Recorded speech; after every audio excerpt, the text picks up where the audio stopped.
Welcome to the Real Chili Podcast. And the Golden Eagles of Marquette University in Milwaukee are bound for the Final Four for only the third time ever. 5 seconds left. Marquette down by one, trying to avoid the upset. Blue the drive, the left hand. It's good. 1 second to play. Vander Blue has put Marquette in front by one. And I want to win every day as basketball players, as students, and I want to win every day, most importantly, as people. Welcome, ladies and gentlemen, to the Real Chili Podcast. I'm your host, Mike Lavender. I'm joined by Pete Mohan and a special guest this Friday evening in a late game, 9:50 p.m. Eastern, 8:50 p.m. Central. Marquette, as a 10 seed, will face off against the University of South Carolina Gamecocks, the 7 seed, in Greenville, South Carolina on TBS. It's going to be a fun matchup, and to help preview that matchup, in addition to the podcast we put out earlier this week, we have the Milwaukee Journal-Sentinel's Matt Velazquez returning to the podcast, calling directly from Greenville, South Carolina. Matt, thanks for joining the show. Yeah, absolutely. Glad to be talking with you guys. Well, it is so good. It is a celebration in and of itself to finally, after nearly 4 calendar years, to have Marquette back in the NCAA tournament. And one of the things that always jumps to mind when you're talking about teams that have made the NCAA tournament after a long stretch of not being in it, Matt, I'm wondering if you've been around these guys a lot over the past few days and obviously throughout the course of the season.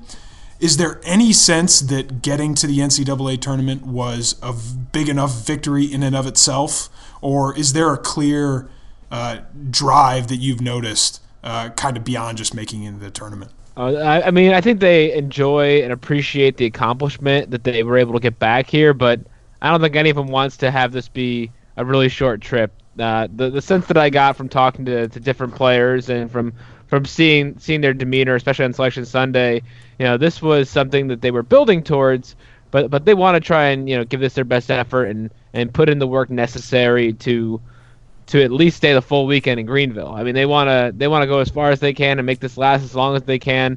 Especially the seniors, Jawan Johnson, Luke Fisher, having never experienced this before, they want to experience as much of this as they can. And that goes for Caden Reinhardt too, but he's experienced it before. But he this is his last year in college, and he wants to keep it going for as long as possible. So, that's really the driving force behind everybody. They want to keep this going as long as they can. Matt, this is Pete Mohan here. Just have a question about the freshmen.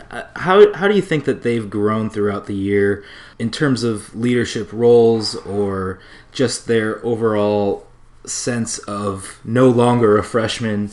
Or did these guys really just come in and act like they were veterans from the beginning? I think there's a little bit of a mix. They've both definitely gotten better as the season's gone on. I think Marcus Howard, we've all seen the tangible ways that he's gotten better in terms of his shooting has been fantastic, and he hasn't shrunk away from performing or shooting at a high level regardless of the competition.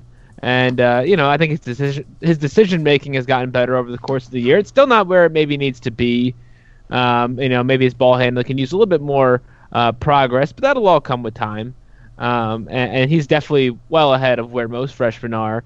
And Sam's just been incredibly consistent.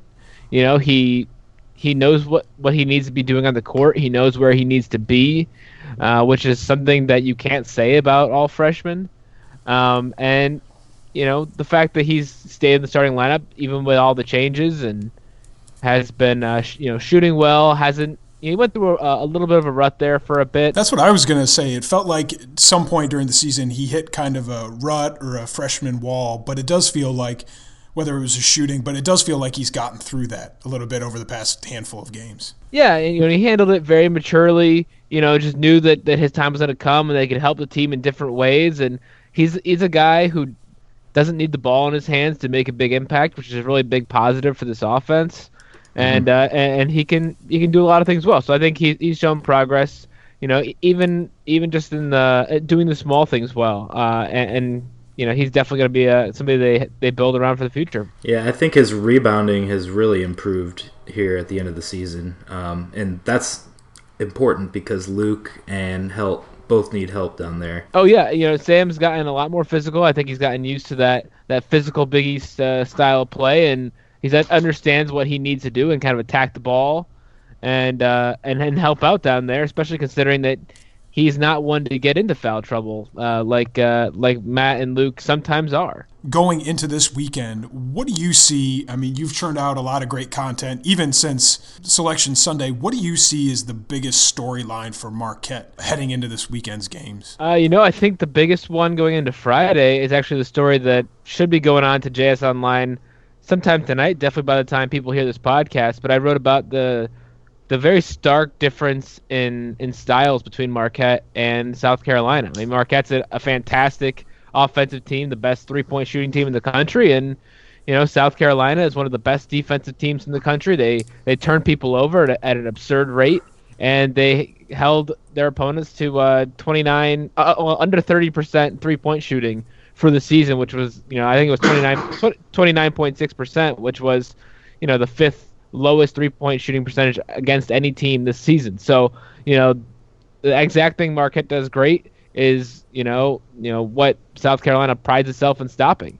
So these are two teams that are kind of foils of each other, and it'll be really interesting to see how that plays out and which one has the upper hand on Friday. Absolutely, and to the three-point shooting, we had this conversation in the pod, and one of the things that I pointed out was that yes, South Carolina is very good at defending the three, but the SEC is overall, in terms of all the conferences, is really bad at shooting the three. The fact that the SEC doesn't shoot it well, period, from the three, I wonder how much of that factors in to their defense. I think they're a great defensive team no matter what, but it'll be interesting to see, just like you said, of who kind of wins that war, because that's going to be telling if Marquette is to advance. It definitely plays a role, but at the same time, you look at three of the best games that South Carolina had at defending the three. They held Florida 0 for 17 from three, and Florida's a number 4 seed. They are an above average 3-point shooting team as far as the country goes. I mean, no one's as good as Marquette,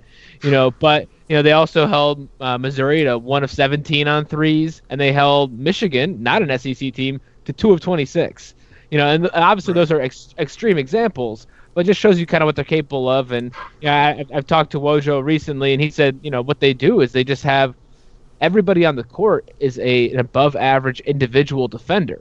And so if those individuals can handle their assignments, that means that there's not a lot of help defense, meaning there's not a lot of opportunities for drive and kicks or to kind of move the ball around, get guys out of position, and find an open three. So you just don't get open looks. And the best three-point shooting team that South Carolina faced this season was Syracuse, which I think they were like in the 30s or 40s, in terms of ranking in the country. I think they shot like 38% or 38.2% or something like that.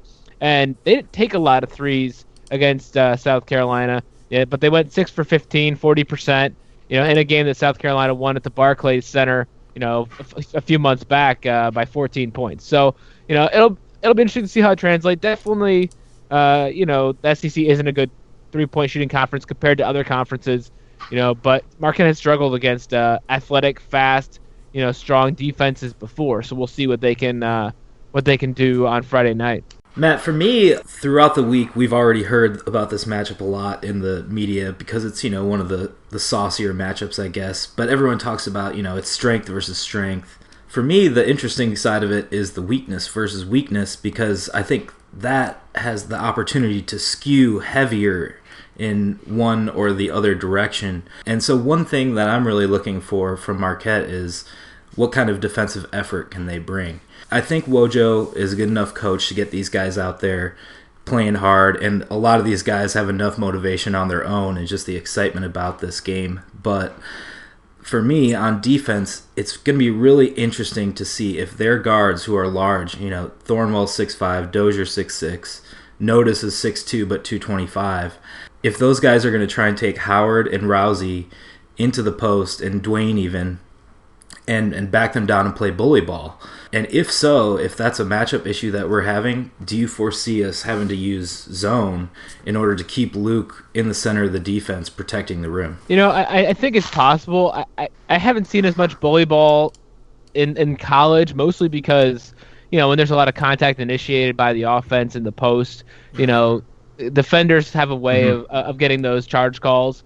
So but it's something they might try for sure. Especially with Thornwell, who draws like a ton of fouls. I think it was 7.4 fouls per 40 minutes. So he draws a lot of fouls, and they like to attack. They're not a great shooting team by any stretch of the imagination. So you'd have to believe that South Carolina's best hopes of victory would be, kind of taking the Butler approach from that game at Hinkle Fieldhouse, where Butler just attacked, went to the rack and said, hey, maybe if you can stop us, you can win this game. But if you can't stop us, we're just going to drop 62 points on you in the second half. And so, and they're great at getting to the line too. Yeah, and then they keep driving and get Marquette's bigs, especially in foul trouble. I mean, the Golden Eagles would be in trouble. And so they need to, work cohesively as a team on defense, handle their individual assignments. And yeah, I think we'll see a little zone. I don't know how much zone we'll see, but I think, just using recent games as a jumping off point. I mean, I think we've seen zone at least for a couple little stretches during, a lot of the games, at least since the bye week. So, I think we'll see some, and, even with their attacking offense, South Carolina doesn't shoot a great percentage on twos. So I think, whether Fisher or Helt is in the game, I think they need to do a good job of not chasing for blocks and stay vertical, make sure their feet are outside the circle, and see what they can do to kind of affect shots rather than block them. So speaking of getting to the foul line, kind of building off that conversation about three-point shooting, one of the things that South Carolina's defense does a lot of is send people to the free throw line.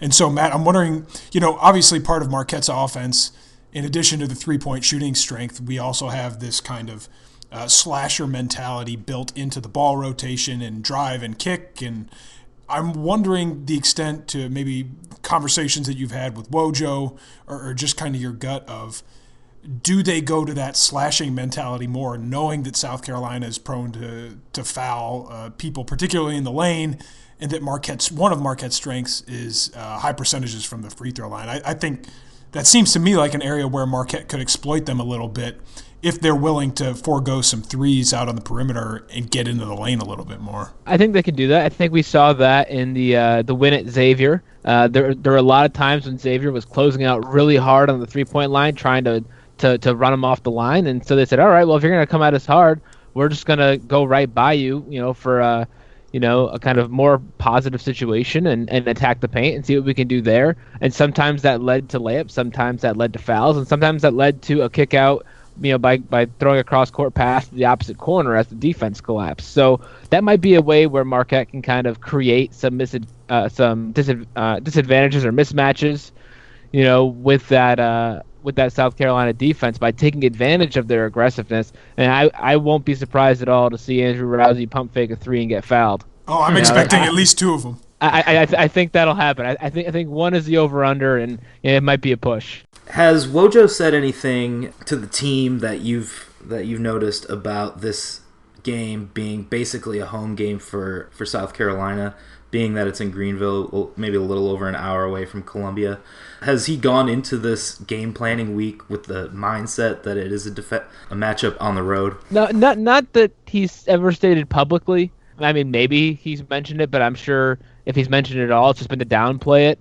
And I don't think he's really worried about that. I think one of the silver linings for him and for Marquette is that their game is right after Duke's game, and with Wojo and Chris Carrawell on the Marquette bench, you would think that any Duke fans who linger after that game, they pay for the session, might as well stick it out and watch that second game. Yeah. That you would think that they would side with Marquette. So, we'll see what the mix is. I know that South Carolina's coach Frank Martin, he mentioned, he didn't say it directly, but the South Carolina fan base, they haven't spent the past few months expecting to be in Greenville, whereas North Carolina and Duke, their fans have expected, hey, we're going to be in Greenville because we're going to be, top 4 seeds. We're going to be, up there and getting a kind of a home region advantage. And so North Carolina fans and Duke fans, of which there are many, have probably spent the past few weeks and months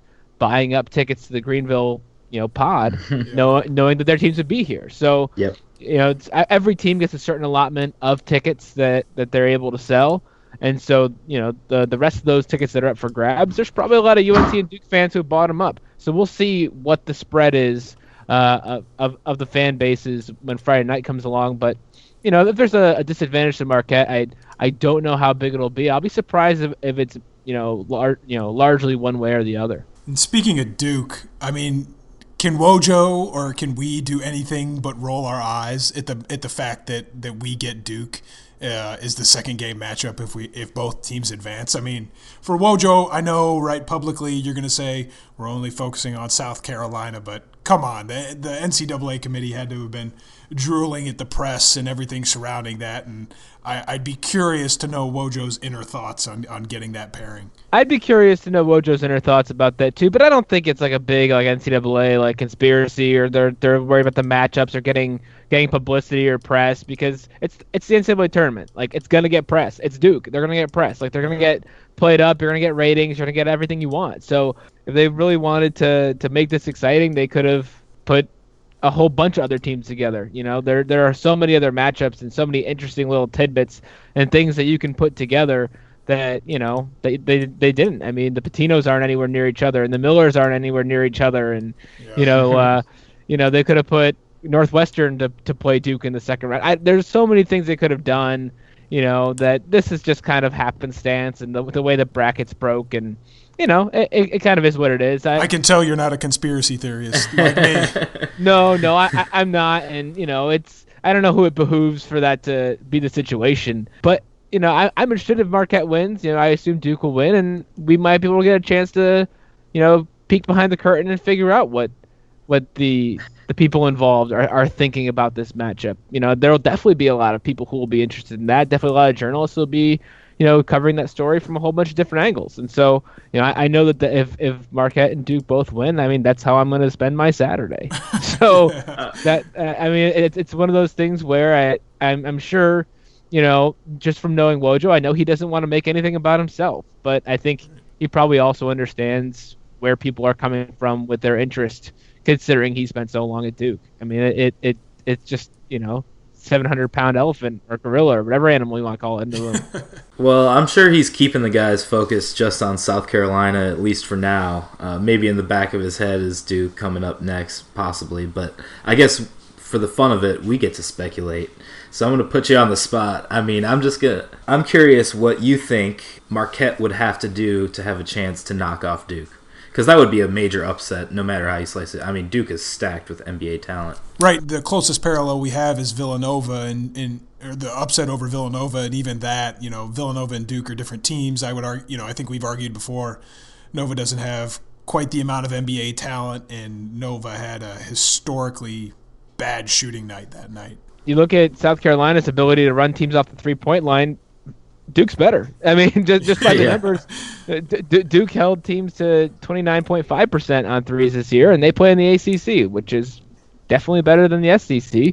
And they definitely have better talent. They have multiple pros on their roster. I mean, you talk about not having good matchups for South Carolina's size. Marquette doesn't have any matchups for Jason Tatum or Luke Kennard, or just definitely size wise, and they're definitely at a disadvantage. Let alone Harry Giles and Marcus Bolden.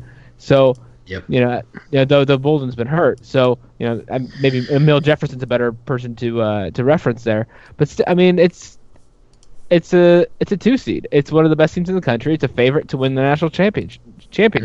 I mean, if anyone's going to know, Coach K and Duke and the way they operate, it's going to be Wojo. But at a certain point, you got to roll out the ball and play the game, and You're not playing with an equal amount of talent or ability, and granted, sometimes that doesn't matter. Sometimes the team that doesn't have the same level of talent or ability as a better team, they come out with a win. It's kind of just how the ball bounces that day. I mean, Marquette would just need to shoot the lights out and play the game of maybe the century. And with this team, that's certainly a possibility. I mean, we've come close to having that game, but the game where everything everybody throws up is going in. I guess we did have one of those games. I don't remember who it was, but on a big stage, that would be, a totally different equation. That'd be huge. I mean, that would be big for any 10 seed to go out and knock off a 2, let alone knock off Duke. I mean, it's massive. It'd be a big upset. It'd be, national news. It'd be one of the best wins that Marquette's ever had in its 100-year history. I mean, they wins like that don't come around very often. And so, I think just getting the pulse of Marquette fans, getting to that second game this weekend would be huge, and anything after that would be gravy. And I don't think the players would approach it that way, but I'm sure the fan base would look at it like, hey, if we lose to Duke, there's no shame in that.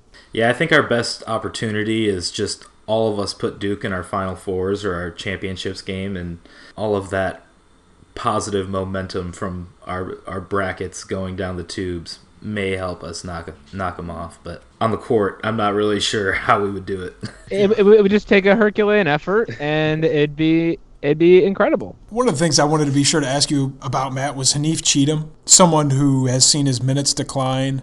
It seems from the outside, at least looking in, that someone who, given all the new freshmen, given the transfers that have come in over the past year, that he's struggled a bit to find out exactly what his role or his niche is in this offense. And as I said, the minutes have declined. I'm wondering if being a little bit closer to the program as you are, if you see it that same way and kind of what his approach has been. I mean, on social media and the Marquette, not Hanif's social media, but the Marquette basketball accounts and things like that, Hanif comes off as very upbeat and kind of as engaged as ever. But I'm wondering kind of how you view that situation and what Hanif's role is at this point. I think he's kind of just going through a rut at the same time as a lot of other players are kind of stepping up.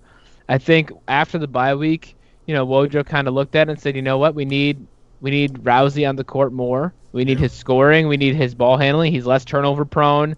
Maybe we're giving up something on defense, but this is not his words. This is kind of me speculating, but basically anything they'd done on defense hadn't been great anyway. Right. So if you're giving up something on defense, but you're adding Rousey's shooting ability and stretching out the other team's defense even more, well, then that helps. And Dwayne Wilson hasn't been much of a positive on offense, but he's definitely been a little bit more consistent defensively than Haney has been, at least recently. And so I think that, kind of Haney's run into a little bit of sophomore slump, and, that happens. There's a reason why that, that phrase gets thrown around. And I think that, he kind of needs to work through it. It's not the most opportune time for that to come up, but right. He needs to kind of figure out his role, what he needs to be, what he needs to do. I mean, remember, this guy was asked to come in and play point guard last year, a position he'd never played, and kind of got worked into that role, and they tested it out on him a little bit, and they figured that's not the ideal spot for him. So, he spent time trying to do that and trying to do different things, and now this year he was asked to be kind of more of a defensive stopper and, a slasher, but he still only has like his left hand that he can go to consistently, and he's not, you can see he has a good three-point shot, but he's hesitant to take it.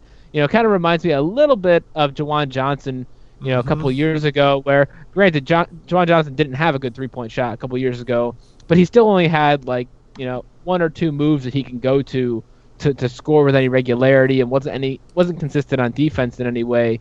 And so, Haney's kind of just got to figure out, what he needs to do to progress. I think that starts with improving his right hand and being better about his decision-making on the court, as not just in terms of, turnovers and things like that, but in terms of when he wants to drive, when he wants to shoot, just being more concisive and confident in what he wants to do. And, and that's something that can come, over time, and, it can come on Friday, but I think that it might be something that we see more as a development over the summer heading into next year. Not saying that he can't have an impact on Friday, but I think that he'll definitely be better served, or, well served, by having a full off season to work on what he needs to work on. Do you have an X factor for this game? I mean, we've talked a lot about shooting, obviously, throughout the season. We've talked a lot about Marquette's rebounding. I think they've gotten a lot better at hanging on to the ball this season as opposed to last season. Is there anything that stands out in your mind that if Marquette can really capitalize on in this game, that you think that they're basically assured a win? If I steer clear of the things you just mentioned, I would say I think it comes down to, it might not come down to strictly this, but the turnover battle will definitely be huge. I mean, South Carolina feasts on turnovers. I mean, in half their games this year, they've forced 17 or more turnovers. So in 16 games, they've forced 17 or more. Marquette's only had 17 once, and so they've really done a good job this year, especially compared to the last two, of really valuing the ball, as Wojo likes to say, and not giving away those turnovers. But at the same time, if Marquette does, they're going to commit some turnovers. But the issue is you have to make sure you don't have turnovers for touchdowns. You don't have live ball turnovers on passes that are picked off and lead to easy layups and dunks. If they can turn the ball over in ways where they have an opportunity to get their defense back, get set, and try to get a stop to kind of nullify that extra possession, as opposed to giving away, turnovers for touchdowns, then they can kind of mitigate some of South Carolina's kind of juice that they have from their turning defense into offense. Marquette, they're pretty good at getting steals themselves. So if they can turn the tables and get a bunch of turnovers, especially a guy like Jawan Johnson, who sometimes he gambles too much on defense, but if he has his timing right and he can jump into passing lanes and get some breakaways and finish the dunks, then that could put Marquette in a really good position, because you don't have to go through South Carolina's tough defense to get easy layups in transition. The more you can do that and the more you can open things up and get kind of those bonus points on the board, the better it'll be. Matt, you wrote a piece recently called "Golden Eagles Hope to Draw from Reinhardt's Experience." In the previous pod we did, I noted that by my calculations, Caton has logged a total of 57 minutes in 2 NCAA tournament games, and he is clearly the most experienced NCAA tournament player on our roster. Did you have a chance to talk with him or to Wojo about bringing his experience, limited though it may be, into the team's preparations this week? Absolutely, and Wojo said it's huge for them to have somebody to look towards, because obviously they can talk to the coaches. They all have friends, some of whom have played at higher levels.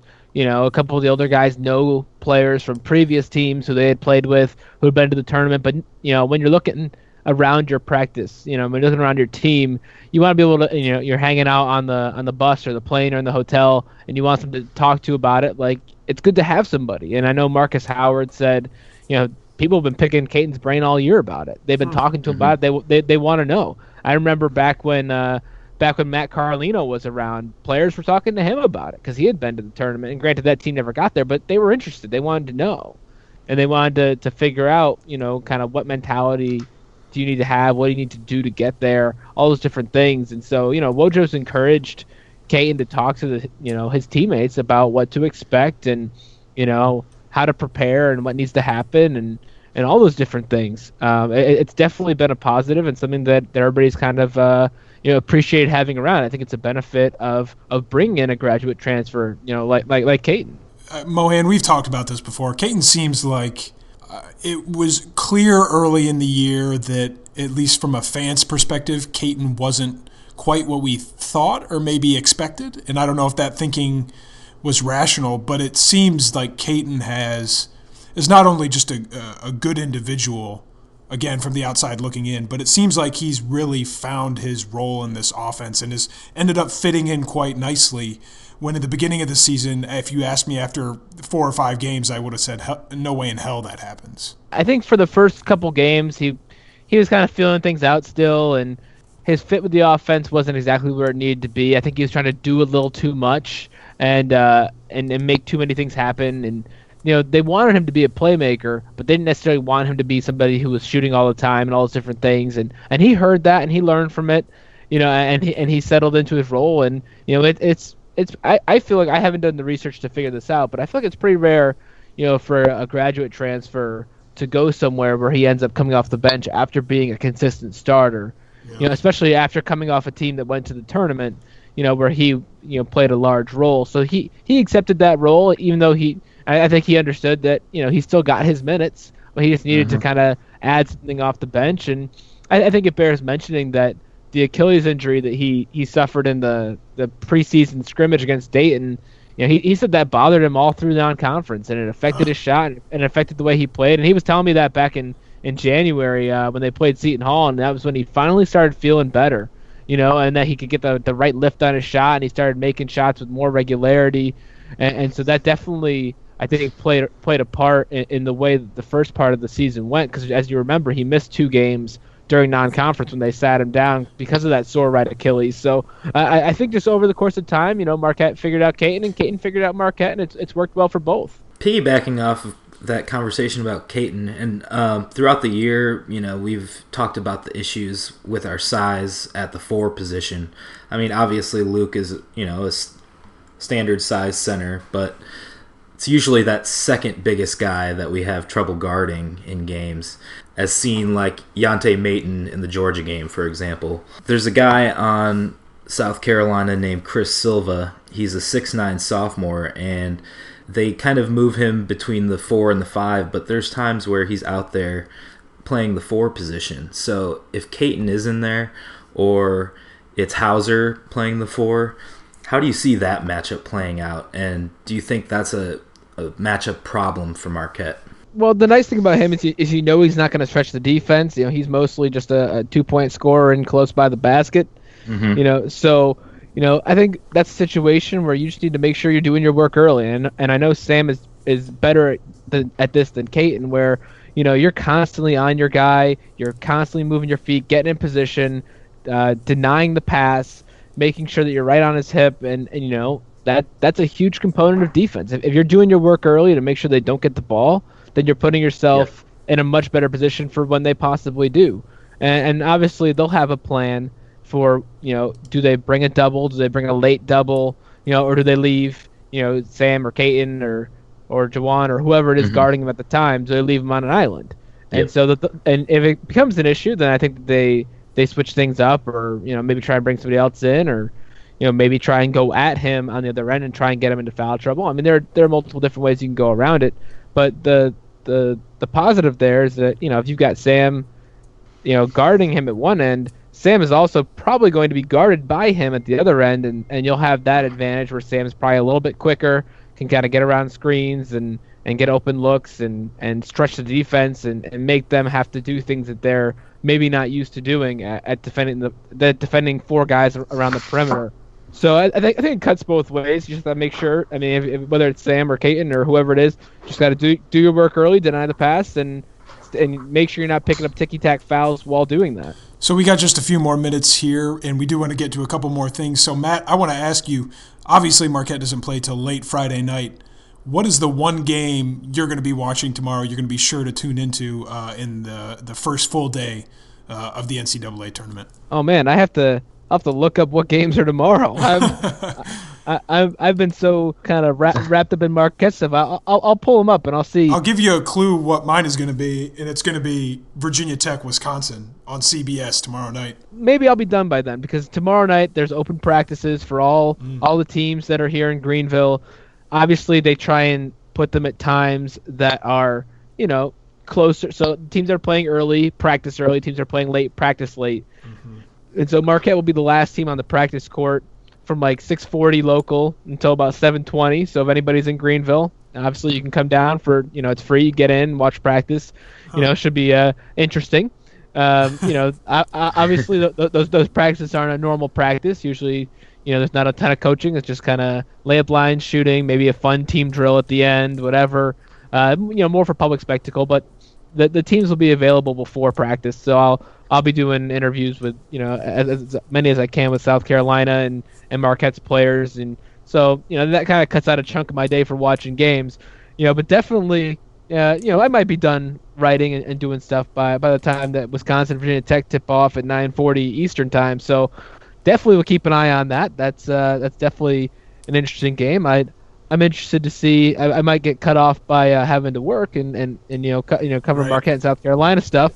But Florida East Tennessee State, I got East Tennessee State winning that game. So I think the first game is really an interesting one. The first game to kick it all off is Notre Dame Princeton. Notre Dame is not really a team that, to me, is prone to upsets, but when you put another bunch of nerds out there against them, I think that could be a pretty tight game. Yeah, I've been high on Notre Dame all year, at least higher than most in the way I've ranked them in the AP poll. I think they get past Princeton. Usually, being an Ivy Leaguer myself, usually I try and try and side with the guys from the Ancient Eight, but not Princeton, not this year, not happening. All right. At least I'm not rooting for it. You have to give Princeton their props though for going undefeated and then backing it up in the first ever Ivy League tournament this year. You know what? I'd have to say they probably wouldn't have gone unbeaten in the Ivy League tournament if Columbia had just won their season finale. Columbia would have gotten the 4, and they would have beaten Princeton. It would have been awesome. You know, there's no question that would have happened. I love this Ivy League smack talk. This is great. We need to get to more of this more often. Matt, I know you have a couple of things going on this Friday. Tell us about those and how people can plug into those and get involved. Yeah. So, well, before that, as soon as today or whenever, hopefully before the games start, otherwise you might have an advantage. But I wrote a column-ish type story that I normally do where I kind of go through the bracket and write about kind of a theme that I'm interested in, and I pick my bracket and I kind of explain it a little bit, region by region in the Journal Sentinel, and that went up on Tuesday or maybe Monday online, Tuesday in the paper, and so I set up since we're part of the USA Today network, I set up a USA Today bracket challenge. It's free, anybody can join. The link is in the story. I tweeted it out too, so if anybody wants to add their bracket in, it's just for fun. I think USA Today has an overarching sweepstakes for if your bracket's really good. You can win prizes. I currently have no prizes to offer. So if anybody wants to join, it's just for fun, just for bragging rights, just for some smack talk on Twitter or whatever. We can have fun with it. And then also on Friday morning at 10 o'clock Central, so before the games get going that day, I'll have a chat on JS Online where people can submit questions ahead of time, or they can submit questions during the chat, and I'll try to answer as many as I can. Just a warning, if you submit a question on Wednesday about my thoughts on the Wisconsin-Virginia Tech game, I will answer it Friday by telling you, hey, here's what happened. Because I'm not going to be answering the questions until Friday. So if you have questions about Marquette, about the bracket, about, food I like or anything like that, just jump into the chat and fill it up. I love answering people's questions and conversing with people. So, definitely don't be shy. Maybe just your general impressions of being south of the Mason-Dixon line would be a good question for folks to consider if they're interested in that sort of thing. I've never been to South Carolina before. Neither has Marcus Howard, so he and I have to try the boiled peanuts and the fried green tomatoes. All right, I'll have to give it a look. So Matt, before we let you go, I can't remember if you gave us a prediction the last time we talked to you. If you can't do a prediction, give us what you think will be the key or the outcome for the game, Marquette versus South Carolina this Friday night. I'm looking at the stuff on KenPom, and they have it as basically a 50-50 game. I think they have it as a 74-73 Marquette win, which a game in the 70s doesn't always smack of a Marquette win for me. I've seen so many of those, so many games this season that when they score in the 70s, it's getting a little bit dicey. I think that I think it'll be close. I think it'll be a fun game. It's the last game of the first round, so that it'll have kind of that element to it. And my gut tells me that Marquette finds a way to win. I think that their shooting is something that South Carolina hasn't seen this year. The Gamecocks have come in kind of struggling. I think they've lost 6 of their last 9. Marquette hasn't been blowing the doors off people either, but at least they finished the season strong and got the wins they needed to get to this point. So I think that Marquette's offense will ultimately, win the day against the very tough South Carolina defense. And I think South Carolina's offense, which has struggled basically all year, will.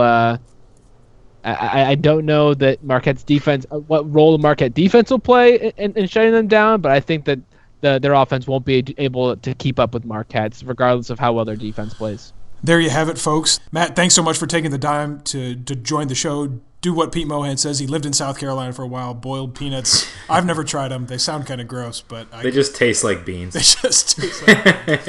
Thanks again for joining the show. Good luck this weekend, and we'll talk to you soon. All right. Thanks for having me, guys. All right, folks. Thanks again to Matt Velazquez from the Milwaukee Journal-Sentinel for joining the pod for the second time.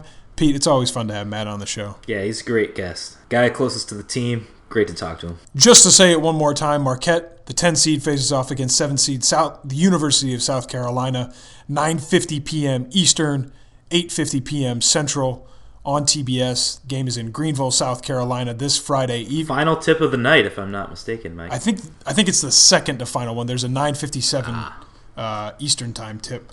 Pete, any final thoughts before we sign off here tonight? I think my grandmother and I will be heading to the grotto to light a candle in prayer that Troy can knock off Duke.